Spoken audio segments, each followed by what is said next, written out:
Ok, me imagino que pueden ver mi pantalla.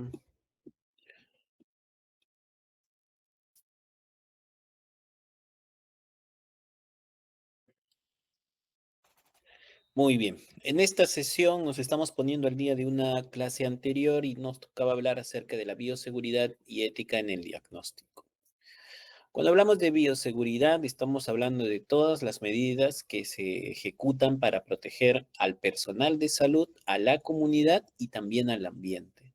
Y cuando hablamos del nivel de bioseguridad, hablamos de condiciones, condiciones bajo las cuales se hace el diagnóstico, el tratamiento o la investigación de algunos agentes biológicos y en el cual nosotros tenemos la seguridad de manipularlas. Existen 4 niveles de bioseguridad y esto va a estar determinado de acuerdo a las combinaciones de prácticas y técnicas de laboratorio, equipos de bioseguridad e instalaciones.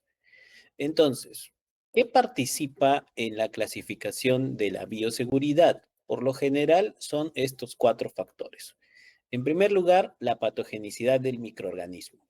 Cuando hablamos de patogenicidad, pues vamos a tener que hablar también de virulencia, de la capacidad de infecciosidad y por supuesto también de enfermedad, ¿no? Es importante también tener en cuenta el modo de transmisión, ¿no? Generalmente hay algunas enfermedades que son altamente mortales, por ejemplo, la rabia, ¿no? La rabia puede alcanzar una mortalidad del 100%, pero su forma de contagio suele ser por mordeduras, ¿no? Entonces, es una forma de contagio generalmente evitable y por tanto es de un menor riesgo, ¿no? A diferencia de algunos otros microorganismos como virus respiratorios, como el ébola, el Marburg o el SARS-CoV-1, que tienen una diseminación de forma por gotitas respiratorias o por forma aérea y que son más fácil de contagiarse, ¿no? Ustedes han visto muchas películas que hay de zombies, por ejemplo, generalmente la forma de contagio suele ser aérea, ¿no? Y cuando hablas específicamente de zombies, cuando hablas de zombies, hablas pues de mordeduras, ¿no? Que es lo más parecido a lo que es la rabia, ¿no? Pero si sabemos de que hay una enfermedad que podría amenazar a la humanidad, probablemente sea alguna enfermedad que tenga una diseminación aérea, como recientemente lo hemos vivido con el COVID-19, ¿no? COVID-19 tenía una diseminación por vía aérea y es por eso de que se produjeron muchos casos. Por suerte, la mortalidad del COVID-19 inicialmente era de alrededor un 2% y en la actualidad sabemos de que es mucho menor del 0,1%, ¿no? Y cuando estás vacunado, aún más, ¿no? Claro, esa es la mortalidad global, ¿no? Pero de acuerdo a algunas poblaciones puede ser mayor. Pero imagínense de que esta misma capacidad de transmisión aérea que ha tenido el COVID-19 lo adquiera el virus Marburg, ¿no? Que puede tener una mortalidad de 70%, o un virus de una influenza aviar, que puede tener una mortalidad de 80, 60%, o ébola, que tiene una mortalidad de 30, 50%. Probablemente nos extinguiríamos, ¿no? Entonces, para prevenir todas esas condiciones se aplican estas medidas de bioseguridad. ¿Qué más depende? De la disponibilidad local de medidas de prevención, ¿no? Por ejemplo, eh, en la actualidad tenemos vacuna para COVID-19 y probablemente si es que otro tipo de coronavirus emerge, va a ser un poco más fácil contenerlo debido a esto, ¿no? Y el COVID-19 también ha sido en cierto modo contenido por la aplicación de la vacuna. Con el tema de influenza probablemente también sea algo parecido. Y la disponibilidad local de tratamientos eficaces, ¿no? O sea, si bien estos virus, la principal medida es la prevención mediante inmunización, también disponemos de tratamientos, por ejemplo, en el caso de influenza con el celtamivir, zanamivir, peramivir, el caso de virus sincitial respiratorio, la ribavirina, el COVID-19, remdesivir, molnupiravir, etcétera, ¿no? Entonces, vamos a hablar sobre cada uno de estos niveles de bioseguridad. El nivel de bioseguridad uno es el que generalmente nosotros manejamos en las universidades o en los institutos educativos. Generalmente aquí se trabaja con agentes que no son patógenos Y las medidas básicas de prevención es usar una higiene usual, batas, más que todo para evitar la contaminación, más que para prevenir alguna enfermedad, y no tienen algún requisito especial. Los laboratorios de nivel de bioseguridad 2, aquí ya trabajamos con agentes de un riesgo moderado, que sea que sí producen enfermedad en el ser humano. Por ejemplo, salmonella, estafilococo aureus, bacilos gram negativos, que generalmente los vemos en las muestras biológicas hospitalarias, ¿no? Entonces, estos generalmente son laboratorios clínicos, laboratorios hospitalarios, por lo general, aquí ya se requiere usar guantes, gafas, batas y por lo general también cabinas de bioseguridad para la manipulación de estas muestras, pero una cabina de bioseguridad de tipo 2. Como pueden ver, las de tipo 2 tienen una ventilación en presión negativa y tienen una protección de vidrio laminar que permite la manipulación cómoda, ¿no? Los laboratorios de nivel de bioseguridad 3, aquí ya probablemente estemos trabajando con equipo, con microorganismos que tienen una diseminación aérea, ¿no? Aérea. Y aquí, por ejemplo, tenemos a Mycobacterium tuberculosis, SARS-CoV-2, etcétera. Aquí, aquí hay que usar cabinas de bioseguridad tipo 2 o tipo 3, como pueden ver, son herméticas. Ya aquí solo pueden ingresar las manos, hay que usar mascarilla N95, se requiere de que haya aire a presión negativa y filtros EPA en este tipo de aire acondicionado, ¿no? Generalmente lo usamos para los laboratorios de tuberculosis, que, por ejemplo, en mi hospital no tiene un laboratorio de tuberculosis per se, ¿no? Solo hacen vaciloscopía. Y luego tenemos los niveles de bioseguridad tipo 4, ¿no? Aquí ya estamos hablando de un máximo riesgo, virus como el ébola, virus Marburg. Generalmente estos son laboratorios de investigación. Aquí se recomienda usar trajes presurizados, que tengan aire independiente, el acceso es restringido, las instalaciones son aisladas y por lo general estos laboratorios, como les había mencionado, son más que todo de investigación, con fines de generar técnicas diagnósticas o inmunizaciones. Esto lo encontramos en la CDC de Atlanta o en el Instituto Pasteur.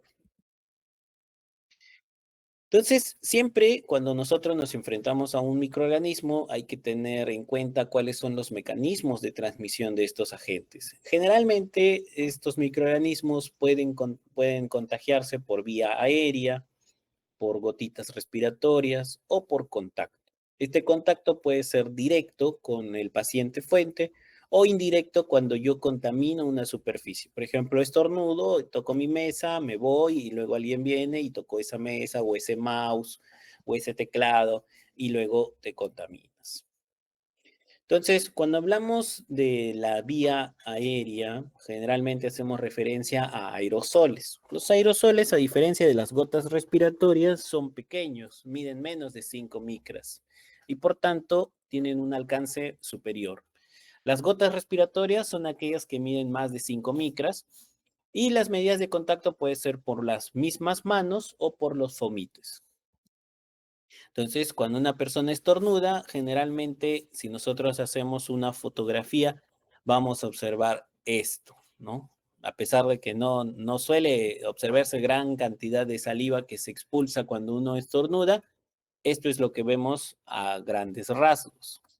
Sin embargo, cuando una persona estornuda, estas grandes gotas tienen un alcance por lo general de 50 centímetros.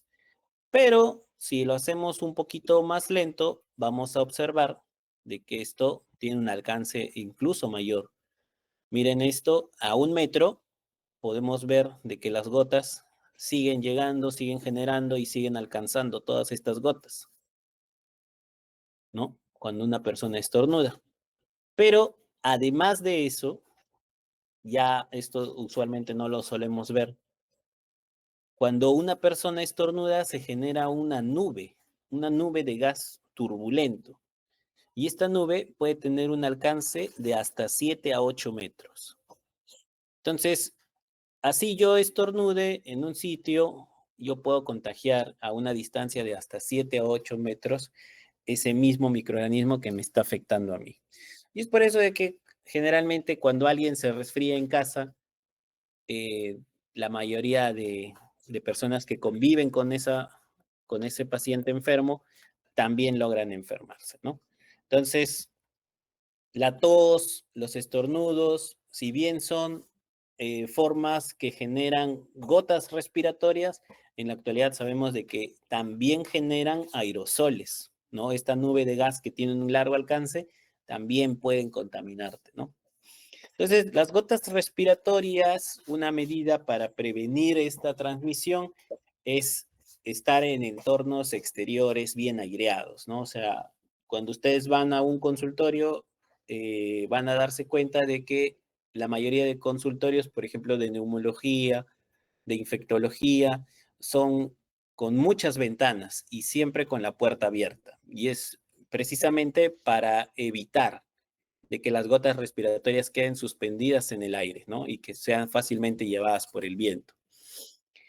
Y comparen el riesgo de transmisión de un agente respiratorio es 18 veces mayor en entornos cerrados que al aire libre, ¿no? Entonces, si yo estornudo en un campo de fútbol, la posibilidad de que contagie a alguien es 18 veces menos que si lo hago en una habitación.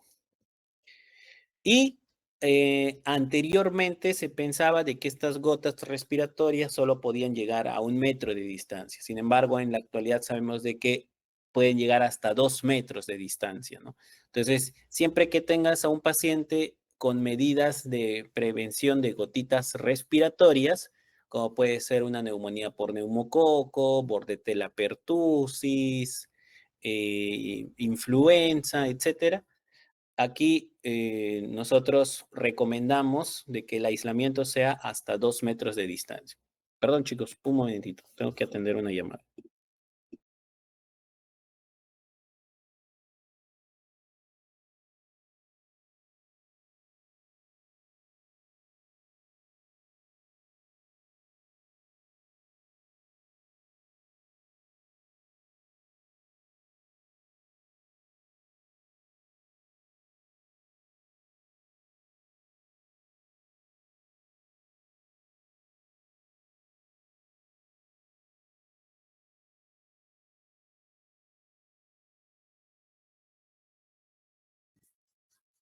Ok.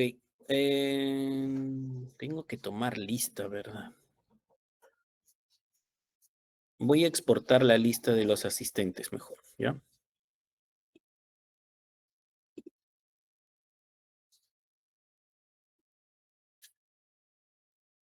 Ya. Ok, sigamos.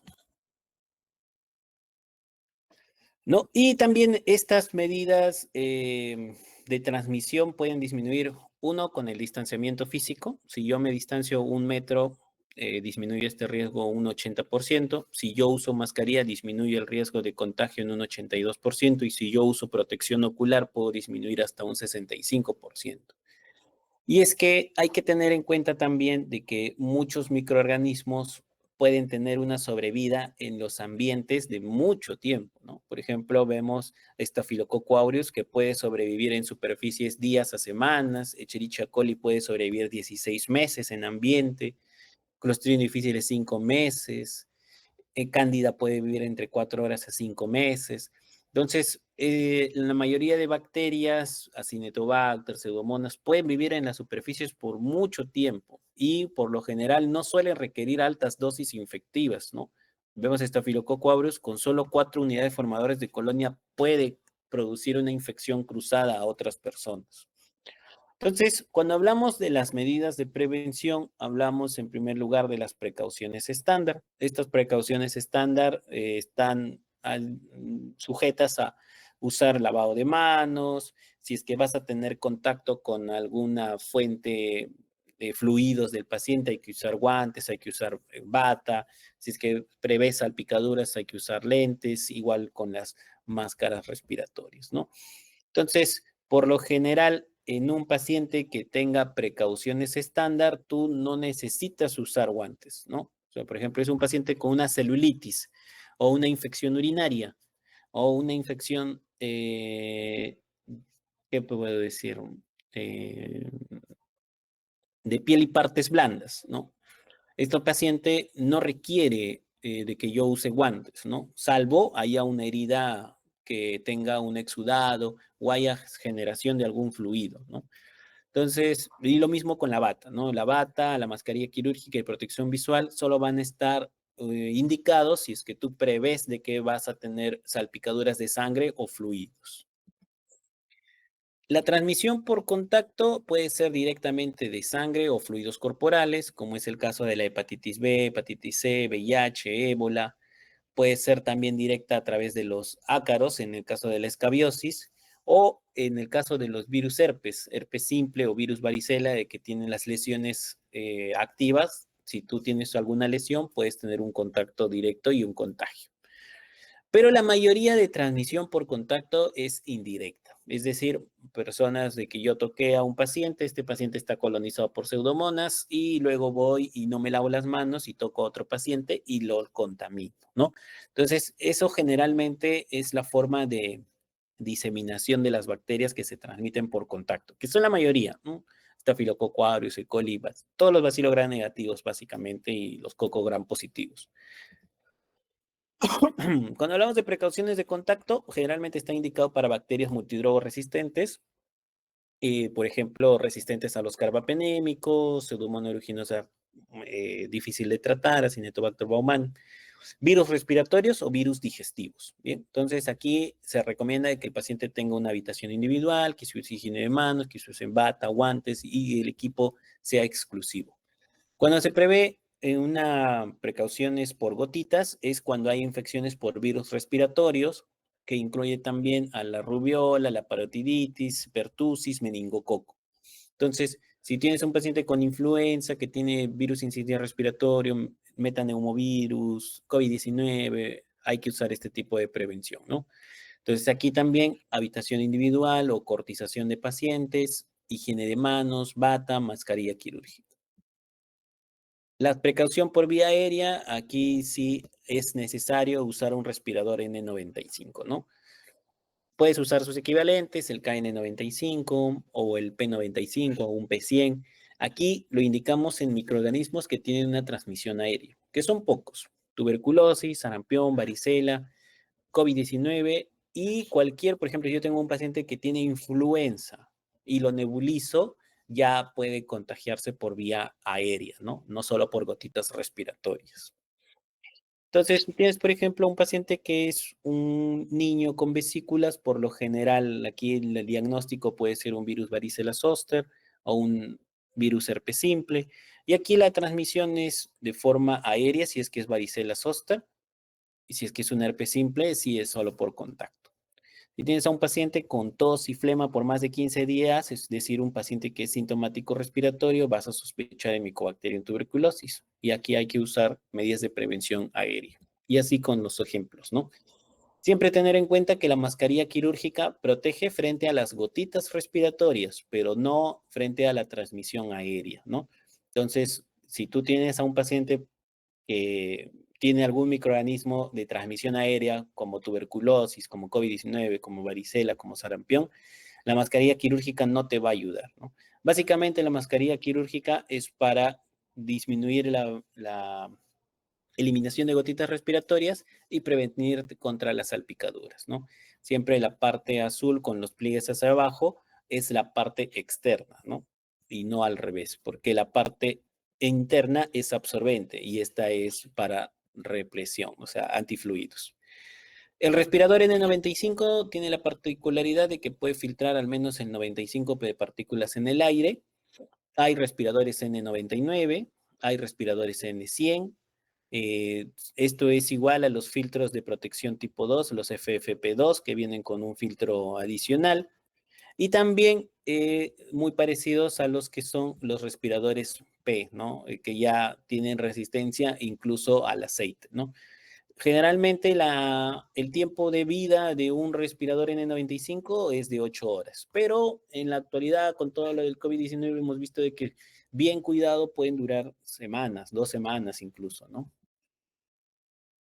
En cuanto a la ética e investigación en uso de muestras, las muestras biológicas hay que tener en cuenta de que puede ser sustancias como la sangre, como piel, como células óseas o incluso como el plasma sanguíneo, ¿no?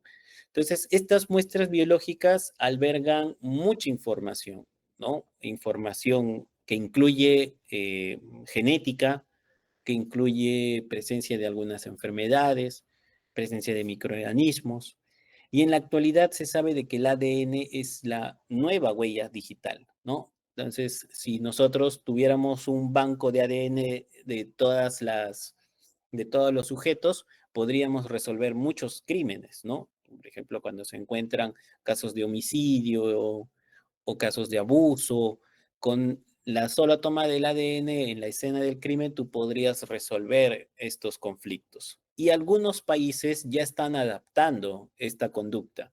Por ejemplo, en el Reino Unido y también en España, ellos almacenan el ADN de aquellas personas que hagan alguna infracción o estén implicados en delitos violentos.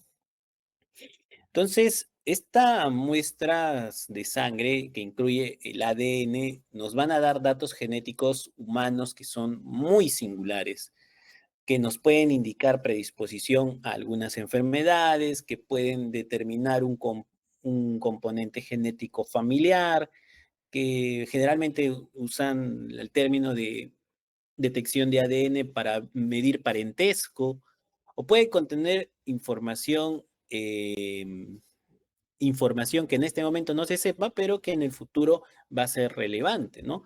Entonces, es muy valioso en la actualidad tener una regulación frente a esto, porque podría ser de que nos animemos a tener estos bancos de datos de ADN, pero también hay que tener en cuenta la ética en estos aspectos. Entonces, generalmente, cuando nosotros obtenemos muestras con esta finalidad, hay un reglamento, ¿no? Y este reglamento está dirigido por la Organización de las Naciones Unidas. Entonces nos dicen de que la recolección, el tratamiento y la utilización de estas muestras biológicas deben estar limitados a las siguientes funciones: diagnóstico y asistencia sanitaria, investigación médica y otras formas de investigación científica, medicina forense y otros fines compatibles con la Declaración Universal sobre el Genoma Humano y los Derechos Humanos, ¿no? Entonces, en la actualidad, en el Perú al menos, no tenemos un reglamento sobre esto, ¿no? Lo más cercano que tenemos son los documentos del Instituto Nacional de Salud.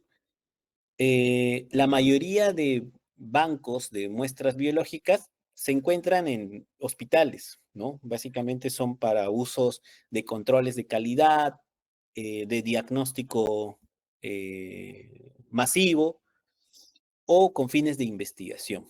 Y se requiere una asistencia jurídica para tener un mejor alcance sobre esto. Los biobancos generalmente coleccionan muestras que pueden ser cualquier tipo de muestra biológica, sangre, esputo, lavado bronquial, biopsias, etcétera. Generalmente para almacenar una buena muestra requieres una refrigeración a menos 60 grados para que tenga esa misma potencial diagnóstico. Entonces, muy pocos laboratorios lo tienen en realidad, ¿no? Entonces, cuando yo tengo un biobanco, debo tener en cuenta de cuál es el propósito para esto, ¿no? Son proyectos de investigación específico, banco de muestras recogidas como parte de intervenciones sanitarias. Por ejemplo, a todos los niños en el Perú les hacen un cribado neonatal para detectar hipotiroidismo congénito, ¿no? Eh, Hay bancos establecidos con propósitos forenses, como les había mencionado, en el Reino Unido y también en España. O hay bancos establecidos con objetivos principales de identificación, ¿no? O sea, documentar ya la identificación mediante el ADN, ¿no? Y otras más. Entonces, para que esto funcione bien, tiene que haber un soporte institucional y debe haber normas, ¿no? Debe haber estatutos y normas de infraestructura. Algunos laboratorios privados tienen sus biobancos con finalidades de controles de calidad, pero sin embargo, esto también podría ser usado de una mala manera al futuro si es que no hay alguna norma ni también algún órgano que jurisdiccione este manejo, ¿no? ¿Hasta qué grado va a ser posible identificar las muestras? Eso también es muy importante, ¿no? Entonces, si tú tienes un biobanco, es importante de que las muestras estén codificadas, ¿no? O sea, que en ese biobanco no diga muestra de sangre de Miguel Hueda Zabaleta con DNI tal y con dirección tal, ¿no? Entonces, tiene que ser codificado, ¿no? Siempre, ¿no? Así sea con fines de investigación o con fines diagnósticos. Ahora, esta codificación generalmente es una nomización con vinculación, ¿no? O sea, le dan un código para este protocolo o para el biobanco que ese código lo puedes consultar en otra base de datos para saber la identificación del paciente en el caso sea necesario conocerlo, ¿no? Pero en la mayoría de los casos, si yo tengo fines de investigación, las muestras tienen que ser anonimizadas y tienen que ser codificadas, ¿no? Es muy importante eso. ¿Por qué? Porque, por ejemplo, sale por ahí un resultado VIH positivo y yo me da curiosidad, oye, ¿y quién será este paciente? ¿No? Y me doy cuenta de que ese paciente es mi amigo, ¿no? Entonces, es para evitar esas cosas, que es el anonimato, la confidencialidad, todas las muestras tienen que ser codificadas. ¿Cuándo se requiere la identificación? O sea, romper esa codificación, romper ese anonimato de las muestras.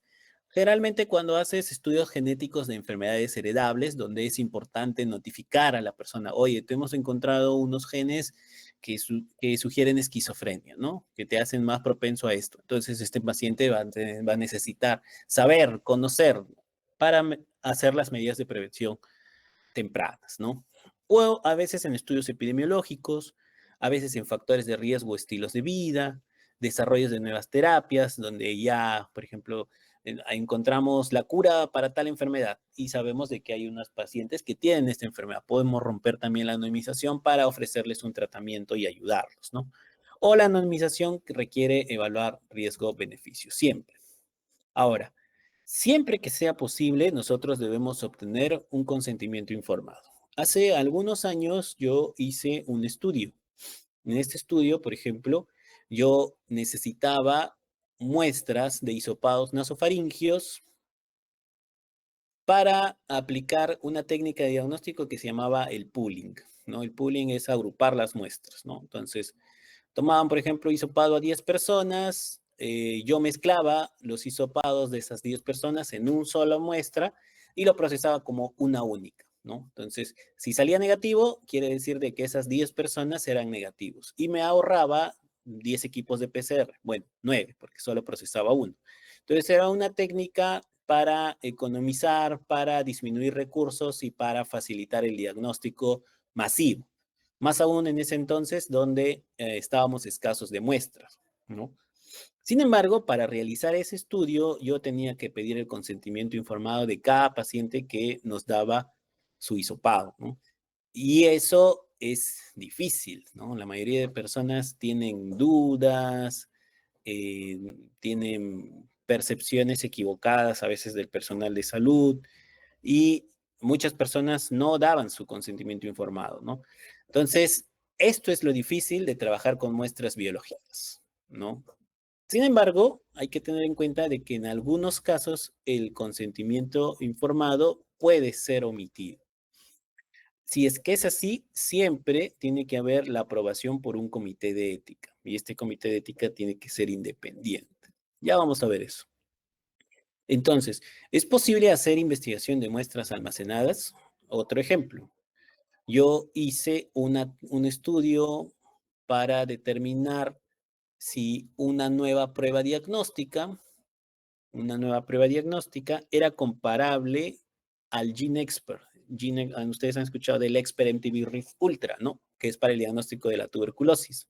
Entonces, es una técnica de PCR que está ampliamente recomendada por la OMS como primera técnica de diagnóstico, tanto en pacientes con baciloscopía positiva o baciloscopía negativa, ¿no? Entonces, el problema de GeneXpert es de que, si bien es relativamente barato, es individual y puede tomar un poco de tiempo. Entonces, yo planteaba investigar si la prueba de Cobas, el PCR por Cobas, que tiene la facilidad de hacer diagnóstico masivo, es comparable con el GeneXpert. Entonces, ¿qué hice yo? Tenía un banco de muestras almacenadas, un biobanco de muestras respiratorias que eran usadas para control de calidad.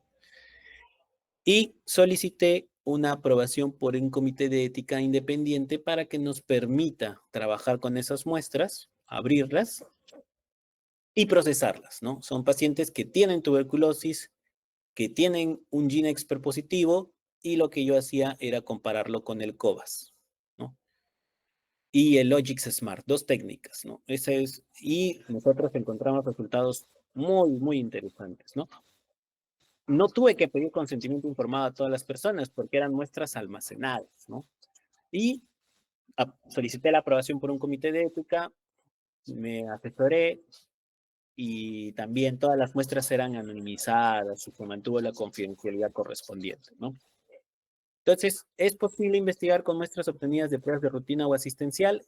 Es posible, pero siempre tiene que haber aprobación por un comité de ética, ¿no? Lo ideal es siempre que tengas muestras de rutina, solicitar el consentimiento informado correspondiente, ¿no?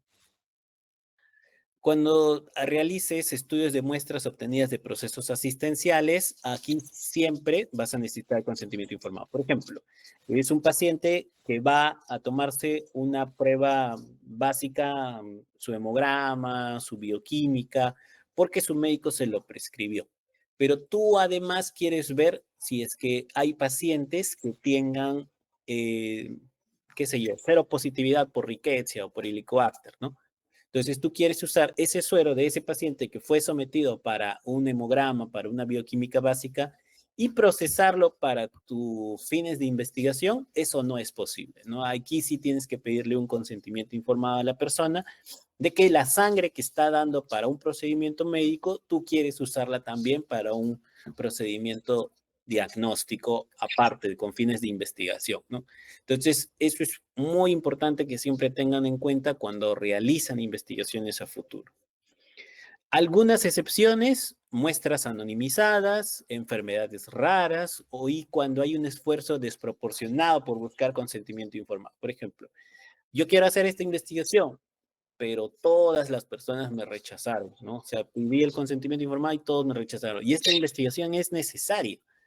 Entonces yo puedo someterlo a un comité de ética, justificarlo y de esa manera me puedan aprobar esto. Sobre el consentimiento que se requiere para las muestras guardadas, este consentimiento tiene que ser claro, tiene que tener los riesgos, los beneficios, los potenciales intereses que tiene esta investigación, tiene que estar bien circunscrito y tiene que ser aprobado por un comité de ética.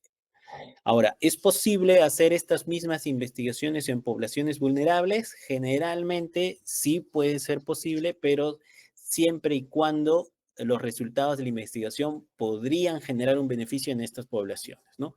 Hablamos de poblaciones vulnerables cuando son niños, cuando son gestantes, ancianos o personas privadas de libertad o con alguna enfermedad estigmatizante. En Perú, como les había comentado, no hay un reglamento sobre esto. Lo más cercano que tenemos es el manual de procedimientos del Comité de Ética del Instituto Nacional de Salud sobre el manejo de las muestras biológicas. Y ellos te hacen acápite de que es posible el acceso a las muestras biológicas sin un consentimiento cuando es ético, cuando existe un mínimo riesgo o daño al que se expone a las personas, ¿no? Generalmente una persona cuando ya da su muestra pues no le va a generar ningún daño en la mayoría de los casos, ¿no? Existe un beneficio público que se logrará con esta investigación y cuando existe una protección que darán los investigadores a la confidencialidad, ¿no? Entonces, siempre hay que respetar la confidencialidad para este tipo de investigaciones. Ya casi para finalizar, la publicación de los resultados y la difusión de los beneficios que tienen estas investigaciones siempre tiene que ser compartido con la comunidad, ya sea mediante el alcance directo a la población objetivo o mediante publicaciones científicas que tienen un alcance mayor, ¿no? Muchas veces nacional o internacional. Ahora, siempre que tú, o sea, es lo que te pide el comité de ética, ¿no? Que haya una difusión de los resultados, Pero miren este ejemplo, ¿no? Este es un dilema ético, ¿no? Una tribu de indios americanos en Arizona. Estos casos fueron pacientes que se colectaron muestras de sangre con el fin de estudiar una genética de diabetes, ¿no? Porque era muy prevalente en esta tribu de indios americanos. Se hicieron estudios adicionales para examinar otras enfermedades genéticas, incluyendo esquizofrenia, y encontraron de que esta tribu tenía una alta incidencia de esquizofrenia, probablemente secundario a la endogamia, ¿no? Y patrones de la migración de la misma tribu. Y estos resultados se presentaron en varias conferencias y publicaciones. Sin embargo, esto generó una percepción negativa de esta comunidad, ¿no? Los expuso a que son una comunidad con una alta prevalencia de esquizofrenia, con endogamia, y ellos fueron mal vistos, ¿no? Y les generó un sentimiento de malestar. Entonces, aquí hubo un abuso de la confianza y se generó un grave daño de estigmatización e imagen de estos indígenas, ¿no? Entonces, siempre hay que ser consecuente con los resultados y solicitar la aprobación de la difusión de las tribus, si es que tú has pedido un consentimiento informado. Y bueno, eso es lo que quería conversar con ustedes. No sé si hay alguna pregunta.